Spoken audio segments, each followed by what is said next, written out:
ആദ്യം Shri O അബ്ദുള്ളയിലേക്കാണ്. Shri O Abdulla, ഈ ഭഗവത്ഗീത ഒഴിവാക്കുകയും പ്രവാചകനെ ഉൾപ്പെടുത്തുകയും ചെയ്യുന്നിടത്താണോ ഭാരതത്തിൻ്റെ യഥാർത്ഥ മതേതരത്വം എന്ന ഒരു വാദഗതി ശക്തിപ്പെടുകയാണ്?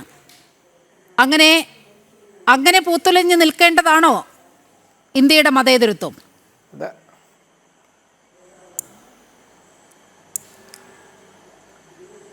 അതായത് ഭൂരിപക്ഷം, അതായത് അതിൻ്റെ സംസ്കൃതി, അതിൻ്റെ ഭാഷ, അതിൻ്റെ എല്ലാം അത് പരമാവധി ഈ ന്യൂനപക്ഷങ്ങളെ വിഴുങ്ങാൻ വേണ്ടി ഉപയോഗിക്കുന്നു.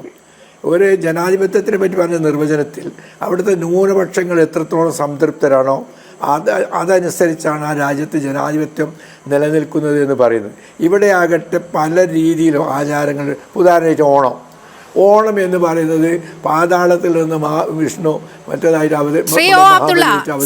പ്രക്ഷോഭകാലത്ത് ഉയർന്നു വന്ന മുദ്രാവാക്യം ഇവിടുത്തെ മുസ്ലിങ്ങളെ മുഴുവൻ പാകിസ്ഥാനിലേക്കും അഫ്ഗാനിസ്ഥാനിലേക്കും ഒക്കെ തിരിച്ചയക്കും എന്നുള്ളതാണ്. CAA നടപ്പിൽ വന്നിട്ട് എത്ര മുസ്ലിങ്ങൾ ഭാരതത്തിൽ നിന്നും പോകേണ്ടി വന്നിട്ടുണ്ട്? അപ്പോൾ ന്യൂനപക്ഷത്തിന്റെ നേർക്ക് ഇത്ര വലിയ ഭീതി അഴിച്ചു വിടുന്നതാണോ മതേതരത്വം എന്നുള്ള ചോദ്യം കൂടി ഉയരുന്നുണ്ട്.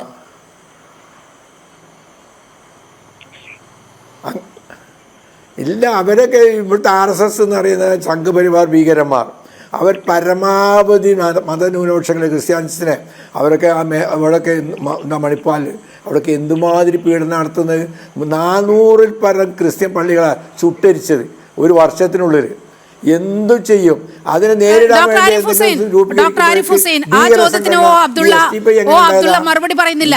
ഇവിടെ CAA നടപ്പിലാക്കിയതിനു ശേഷം എത്ര മുസ്ലിങ്ങളെ ഇവിടെ നിന്നും തിരിച്ചയച്ചിട്ടുണ്ട്? അപ്പോൾ ന്യൂനപക്ഷം സുരക്ഷിതരാണെങ്കിൽ ഇവിടെ മുഴുവൻ സമാധാനമാണ് എന്ന് അബ്ദുള്ള പറയുന്നു. അതായത് ന്യൂനപക്ഷം ഇവിടെ സമാധാനം ഇല്ലാത്ത ഒരു വിഭാഗമായി മാറിയിരിക്കുന്നു എന്നാണ് അബ്ദുള്ള പറയാതെ പറയുന്നത്. ഡോക്ടർ ആരിഫ് ഹുസൈൻ, അങ്ങയുടെ അനുഭവം? ഇവിടെ നമ്മൾ എപ്പോഴും പറയുന്ന ഒരു കാര്യമാണ്, അതായത് ഈ ന്യൂനപക്ഷ ഐഡന്റിറ്റി പൊളിറ്റിക്സ് വെച്ചുകൊണ്ട് നമ്മുടെ സമൂഹത്തിൽ വളരെ വലിയ ഈ ഒരു വർഗീയതയ്ക്ക് കളമൊരുക്കുന്ന പണി എടുക്കുന്നതിൽ മുൻപന്തിയിൽ നിൽക്കുന്നതാണ് ഇവിടെ ഈ കക്ഷി. ഇസ്ലാമല്ല, അവര് വെക്കുന്ന ഈ ട്രാപ്പുകളിൽ പോയിട്ട് ഇവിടുത്തെ പൊതു നമ്മളുടെ രാഷ്ട്രീയ പാർട്ടികൾ അതിനകത്ത് ചെന്ന് വീഴാണ്. ഇപ്പൊ ഇതിൽ വീണിരിക്കുന്നത് ഈ തമിഴ്നാട്ടിൽ കാണുന്ന ഈ പാർട്ടികളാണ്.